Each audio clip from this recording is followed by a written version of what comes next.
అప్పుల బాధలు వెంటాడుతున్నాయా? అయితే 6JVR వారి జాతిరత్నాలు ధరించండి. హాయ్ హలో నమస్తే, నేను మీ కట్టా కార్తీక్.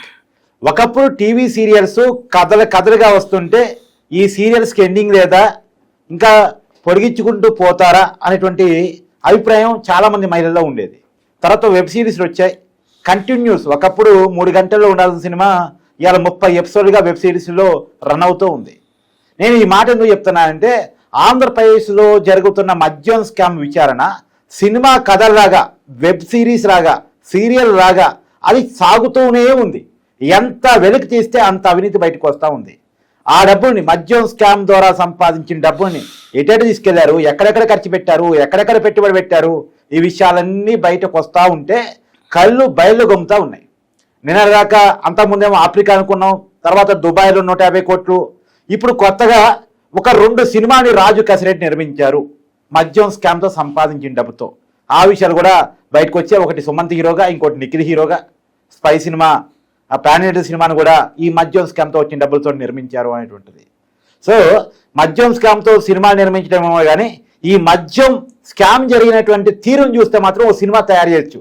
మరి వర్మ గారు అంటే వైసీపీతో ఉన్నారు కాబట్టి ఆయన ట్రై చేస్తారా లేదా మనకు తెలియదు.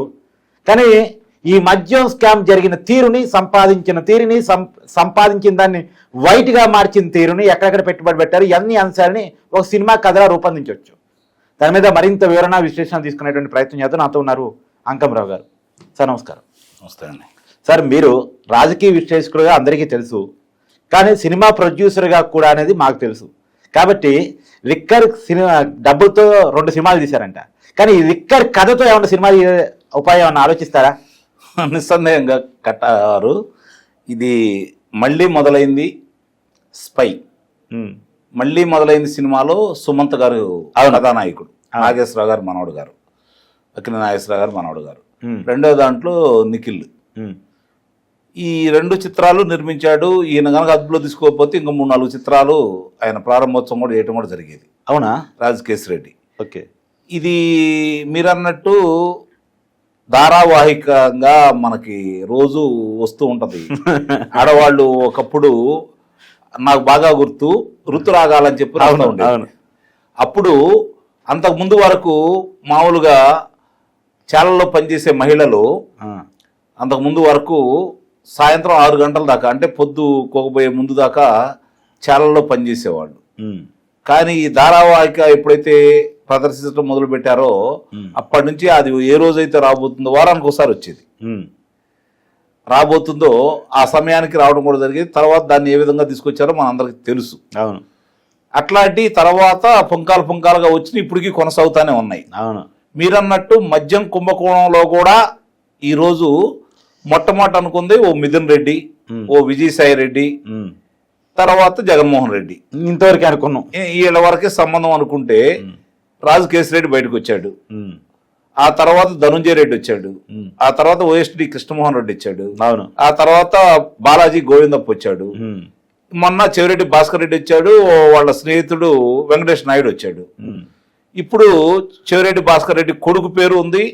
తదుపరి మిథున్ రెడ్డి గురించి ఇందాక ఎటు చెప్పుకున్నా, చివరిగా ఉన్నటువంటి జగన్మోహన్ రెడ్డి అని చెప్పని అనుకున్నాం. ఆయన దాకా వచ్చేసరికి ఇంకెంతమంది పేర్లు వస్తాయి అని. ఇప్పుడు ఐఏఎస్ ఆఫీసర్లు మామూలుగా అయితే వాసుదేవరెడ్డి, మొన్న రజిత్ భార్గవ్. అవును. వీళ్ళందరూ వరుసనే వస్తున్నారు కాబట్టి ఇంకెంతమంది ఉన్నారో దీంట్లో. ఇవన్నీ కూడా ఎందుకంటే ఒకళ్ళతోటి పానివ్వలేదు, రాసపీనుగా ఒకళ్ళతోటి వెళ్ళదని చెప్పని. అట్లానే ఇక్కడ ఏంటంటే తనతో పాటు పక్కన మంది బార్బరాన్ని తీసుకెళ్ళటం అనేది జగన్మోహన్ రెడ్డికి అలవాటు. గతంలో కూడా విజయసాయి రెడ్డి కావచ్చు, సునీల్ కావచ్చు, చాలా మంది, అనిల్ కావచ్చు, వీళ్ళందరూ ఉన్నారు కదా. అంటే ఇక్కడ కూడా మీరు గమనించుకోవాల్సిన అంశం ఏంటంటే, దీనికి సంబంధించినంత వరకు చాలా మంది ఏమనుకుంటున్నారంటే జగన్మోహన్ రెడ్డిని ఎప్పుడు అదుపులో తీసుకుంటారు అనే భావన ఇప్పుడు చాలా రోజుల నుంచి వస్తూనే ఉంది. ఎప్పుడు అదుపులో తీసుకుంటారు అనే పక్కన పెట్టిన, అసలు తీసుకుంటారా లేదా అనే అనుమానం కూడా చాలా మంది వస్తా ఉంది. అంటే తీసుకుంటారనే అందరికీ తెలుసు అందుట్లో, కానీ అతను దోషిగా నిరూపించగలుగుతారా లేదా అనేది అనుమానం. అదే కరెక్టే. తీసుకుంటారు. ఎందుకంటే రాజు కేశిరెడ్డి ఈరోజు మీరు చూస్తూ ఉంటే ఈ సాంకేతిక పరిజ్ఞానం అందుబాటులో తీసుకొచ్చేసి నేలమాలికలో తెలంగాణ ముఖ్యపట్నం అయినటువంటి భాగ్యనగరంలో 5 చోట్ల పెట్టారు. అవును. అలాగే ఆంధ్రప్రదేశ్లో వాళ్ళ నివాసం పక్కన అక్కడ పెట్టేశారు తాడేపల్లిలో. అవును. మరి ఇక్కడ జరుగుతున్నప్పుడు ల్యాండ్ మార్క్ అపార్ట్మెంట్స్. అంటే ఇక్కడ ఈ ధనాన్ని ఎక్కడికెక్కడ తరలించారనేది వాళ్ళు చిత్రీకరించడానికి అవకాశం ఉన్నటువంటి ఏదైతే సీసీ కెమెరాలు పెడతారు కదా వాటిని ధ్వంసం చేశారు. కానీ సాంకేతిక పరిజ్ఞానం అందుబాటులోకి వచ్చిన ఈ కాలంలో ఇప్పుడు వాటికి సంబంధించిన బయటికి తీసుకొని అసలు కట్టలు కనపడతా ఉన్నాయి. ఇప్పుడు దాంట్లో మనం చూస్తూ ఉంటే ఎవరెవరు దాన్ని నిర్వహణ చేశారు, ఎక్కడెక్కడ తల్లిపోయింది అనేది కూడా బయటకు వస్తూ ఉంది. కాబట్టి ఇప్పుడు ఆయన దగ్గర 3,000 కోట్ల రూపాయలు మనకి లెక్కలు కనపడతా ఉన్నాయి. 2,000 నుంచి 3,000 కోట్ల రూపాయలు రాజ్ కేసిరెడ్డి దగ్గర కనపడతా ఉన్నాయి. మిగిలిన ధనం ఎక్కడికి వెళ్ళింది? ముంబై నుంచి ఏదైతే వాళ్ళు మద్యం తయారీదారులు బంగారం రూపేణా లేదంటే వజ్రాల రూపేణా వీళ్ళకి అందజేశారో, రేపు పొద్దున ఈడీ కూడా వచ్చింది కదా దీంట్లో, వాళ్ళు వచ్చేసి తనిఖీ చేశారనుకోండి, రాజ్ కేసిరెడ్డి దగ్గర ఎటు దొరకదు. ఎందుకంటే అది ఎక్కడ తరలించాలో వాళ్ళు తరలించాడు, సినిమాలు తీశాడు, రియల్ ఎస్టేట్ లో పెట్టాడు, కంపెనీలు పెట్టుకున్నాడు. అది వేరు, డబ్బులు వేరు. ఈ బంగారాన్ని, ఈ నగల్ని, వజ్రాలని, వజ్ర వైడూర్య మణిమాణిక్యాలని చెప్పిన గతంలో చెప్తూ ఉండేవాళ్ళు ఏదన్నా చరిత్ర గురించి చెప్పాలంటే. అట్లానే వీళ్ళు ఈ విధంగా చేసుకున్నారు. కాబట్టి దాన్ని ఎక్కడ తరలించారనేది ఈ రోజు ప్రశ్నలు అడిగారు అనుకోండి ఈడీ వాళ్ళు, సమాధానాలు ఉండవు కదా. అప్పుడైనా దానికి మూలకారకుడు ఎవరి దగ్గరికి వెళ్ళిందో వీళ్ళ దగ్గర ఉన్నటువంటి సాంకేతిక పరిజ్ఞానంతో చెప్పిన తర్వాత మౌనం అంగీకారం అని చెప్పి అర్ధంగీకారం అంటారు కదా. కష్టం. అవును. కాబట్టి ఆ విధంగా ముందుకెళ్తుంది. కాబట్టి ఇంతమంది పేర్లు ఇంతమంది బయటకు వస్తున్నారని అయితే నేను స్పష్టంగా చెప్పగలను. ఇప్పుడు అంతిమంగా జరుగుతుంది ఏంటంటే ఈ యొక్క ఇంత ధనాన్ని విదేశాలకు తరలించారు. చెవిరెడ్డి భాస్కర్ రెడ్డి ఆధ్వర్యంలో బాగా నమ్మకస్తుడు చెవిరెడ్డి భాస్కర్ రెడ్డి జగన్మోహన్ రెడ్డికి, ఆ తర్వాత మిథున్ రెడ్డి, వాళ్ళిద్దరే ఆర్థిక వ్యవహారాలని సరిచేసింది. ఎప్పుడైతే విజయసాయిరెడ్డిని పక్కన పెట్టారో ఈ రెండిటి వ్యవహారాలు చూసుకుంది వాళ్ళిద్దరే. కాబట్టి వాళ్ళిద్దరు కూడా దీంట్లో ముఖ్య పాత్రలు. కాబట్టి ఇప్పుడు చెవిరెడ్డి భాస్కర్ రెడ్డి వేరంగం వేస్తున్నాడు. ఇక్కడ ఇంకోటి కూడా గమనించుకోవాలి, ఇందుట్లో కొంతమంది అధికారులు, విచారణ అధికారులు నిజంగానే ఇప్పుడు దీని మద్యానికి సంబంధించి విచారణ అధికారులు అద్భుతంగా పనిచేశారు. అవును, చాలా అద్భుతంగా పనిచేశారు. ఎలాంటి సందేహం కూడా ఏం లేదు. ఇంత పెద్ద స్కామ్ అని తీసుకురావటం ఈ విధంగా స్టేట్ ఆఫీసర్స్ వాళ్ళకున్న లిమిట్స్ లో చాలా అద్భుతంగా పనిచేశారు.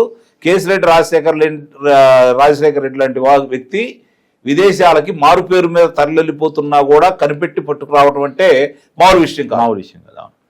ఇవన్నీ కూడా అద్భుతంగా పనిచేశారు. ఉన్న వాళ్ళంతా కూడా పెద్ద తలకాయలు, ఏమైనా చేయటానికి వెనకాడనటువంటి వాళ్ళు. అవును, అలాంటి వాళ్ళతో పెట్టుకొని వాళ్ళు రిస్క్ చేసి వాళ్ళు ఇప్పుడు ఉన్నత విద్యాలయాల్లో చదువుకొని ఐఐటిలో ప్రథమ ర్యాంకులో ఉత్తీర్ణులైనటువంటి వ్యక్తులు 4 తీసుకొచ్చి దీంట్లో వినియోగించారు అంటే ఇప్పుడు కిరణ్ కుమార్ రెడ్డి పేరు బయటకు వచ్చింది. ఇట్లాంటి ఎందరిని చూసుకుంటా ఉంటే అసలు ఏ విధంగా వాళ్ళు అట్లాగే ఒక కాఫీ షాప్ లో పనిచేసే వ్యక్తిని బయటికి తీసుకొచ్చేసి అతని ద్వారా సంస్థను ప్రారంభించేసి వేల కోట్ల రూపాయలు అతని ఖాతాలో లావాదేవీలు జరుపుతూ ఉంటే అతను తెలియకుండా జరిగింది అంటే ఎంత ప్రణాళికాబద్ధంగా వాళ్ళు ముందుకు తీసుకొచ్చారో దీన్ని బట్టి మీరు అర్థం చేసుకోవాలి. మంచి సినిమా స్టోరీ రెడీ చేసి నిస్సందేహంగా నేను ఇదే అనుకుంటున్నాను. దీని మీద కనుక ఇప్పుడు వీలైనంత తొందరగా గనక ఇక్కడ ఏమైందంటే ఇదే గనక తెలుగుదేశం ప్రభుత్వంలో గనక జరిగి ఉన్నట్టయితే సినిమా తీసి రామ్ గోపాల్ వర్మ గారు ఈ పరి సినిమా తీసి ఉండేవారు. అవును, అవును, అర్థమైందా? అవును. వీళ్ళకంత తెగింపు అంత చొరవ వీళ్ళకి లేవు. కాబట్టి ఇలాంటి ఏదైనా జరుగుతున్నా కూడా వీళ్ళు చట్టం తన బంధాన్ని తీసుకెళ్ళింది, మనం పెట్టుబడులు తీసుకొద్దామా, లేకపోతే బిడ్స్ తీసుకొద్దామా, బిడ్స్ పిలాన్ని తీసుకొద్దామా, సంస్థలు తీసుకొద్దాం, అది ప్రజలకు అవసరం. అది మనం కూడా కాదనకూడదు కదా, ప్రజలకు అవసరం. వాళ్ళు ఏంటంటే ప్రజల గురించి ఆలోచిస్తారు, వీళ్ళేమో వాళ్ళ స్వలాభం గురించి ఆలోచించారు. అది వీళ్ళకి స్వలాభంగా ఆలోచించుకుంటే వచ్చేసాడు తీసుకుంటే ఎవరు పెద్ద పట్టించుకునేవాళ్ళు కాదు. డబ్బు సంపాదించుకోవటాన్ని నేను డే 1 నుంచి పెద్ద తప్పట్ల జగన్మోహన్ రెడ్డి గారు అంతకన్నా ఎక్కువ ఆలోచిస్తారని నేను అనుకోను. కానీ ఈ నకిలీ మద్యం ఫలితం అవును వ్యవస్థ 30,000 మంది చనిపోయారు. కానీ చనిపోయిన వాళ్ళు 30,000 మంది అని మీరు అనుకుంటున్నారు, కానీ 30,000 కుటుంబాలు అనాథలైపోయినాయి. అవును, ఎవరు ఇస్తారు మంది? అవును, ఇప్పుడు చనిపోయిన దాన్ని నాకు ఇప్పుడు అర్థం కాలేదు. కట్టవారు 30,000 మంది చనిపోయారని చెప్పని గణాంకాలు మనకు చెప్తా ఉన్నాయి వైద్య రంగానికి సంబంధించి. ఈ రోజు కూడా వాళ్ళు వచ్చేసి దీనివల్ల చనిపోయారని చెప్పని మాకు నష్టపరిహారం ఇవ్వండి అని చెప్పి ఎందుకు వాళ్ళు ముందుకు రావట్లేదు ఆ కుటుంబాలు నాకు ఇప్పుడు అర్థం కావట్లేదు. అవును, ఒక తల్లి కొడుకుని కోల్పోయింది, ఒక భార్య భర్తని కోల్పోయింది, భార్య తండ్రిని కోల్పోయాడు. మరి ఇవన్నీ కూడా ఉన్న తర్వాత వాళ్ళు ఎందుకు బయట రాలేదు? ఇప్పుడు కూడా చాలా మంది వైద్యశాల చుట్టూ తిరుగుతున్నారు, లక్షల మంది తిరుగుతున్నారు. నా లెక్కల ప్రకారం 30 లక్షల మంది దాకా తేలారు. కిడ్నీలు వాళ్ళు మాకు పలానా దాని వల్ల, పలానా మద్యం వల్ల, పలానా వాళ్ళ వల్ల మేము ఇట్లా నష్టపోయామని చెప్పని ఎందుకు ఇంకా వాళ్ళు ఉద్యమం బాట పట్టలేదో నాకు అర్థం కావట్లేదు. నిజానికి రిక్కర బాధితుల సంఘం వాడు పెట్టాలేమో. నిస్సమయంగా పెట్టాల్సింది. థ్యాంక్స్.